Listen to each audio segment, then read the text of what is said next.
주전 260년부터 253년까지 제2차 시리아 전쟁이 있었습니다. 이 전쟁이 끝난 후에 남쪽의 프톨로미 왕조는 정략 결혼을 통해 세류코스 왕조와 정치적인 그 화친을 모색을 했습니다. 그러나 결론적으로는 실패하였습니다. 역사상의 프톨로미 2세와 세류코스의 동생 안티오코스 1세와 그의 아들 안티오코스 2세 그리고 세류코스 2세가 등장을 했습니다. 10절부터 19절은 반복되는 남방과 북방 왕의 세력 다툼을 우리에게 보여주고 있습니다. 이 오늘 1절부터 19절의 그 내용은 약 주전 486년부터 주전 187년까지 역사를 우리에게 보여주고 있습니다. 300년의 그 역사 가운데 왕조가 일어나고 싸우고 복수하고 패배하고 이런 것들을 계속해서 나타나고 등장하고 우리에게 말씀하고 있습니다.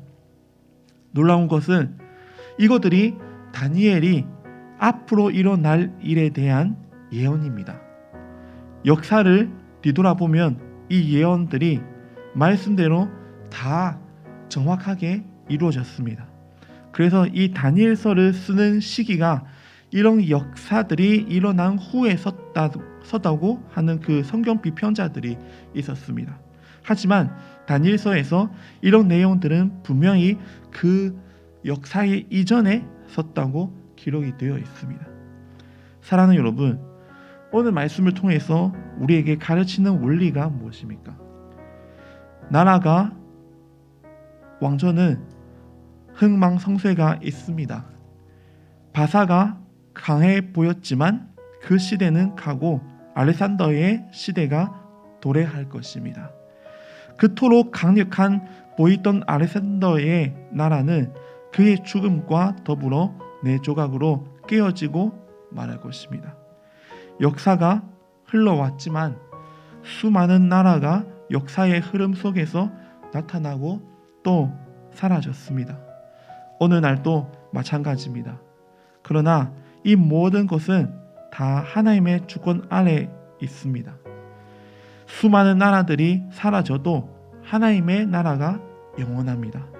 그래서 우리가 오직 영원한 하나님만 의지하고 하나님을 붙들고 살아가시기를 소망합니다. 또 하나의 원리를 적용해서 마치려고 합니다. 이스라엘에 있던 팔레스틴 애굽이든 또 바벨론, 페르시아 등 어느 한 지역이 강해지면 다른 지역을 점령하기 위해 반드시 이스라엘 그 땅을 거쳐야 했습니다. 그래서 이스라엘은 그 당시 그냥 다리의 역할, 반드시 거쳐야 할 다리의 역할이었습니다. 따라서 늘 전쟁의 위협에 시달려야 했습니다.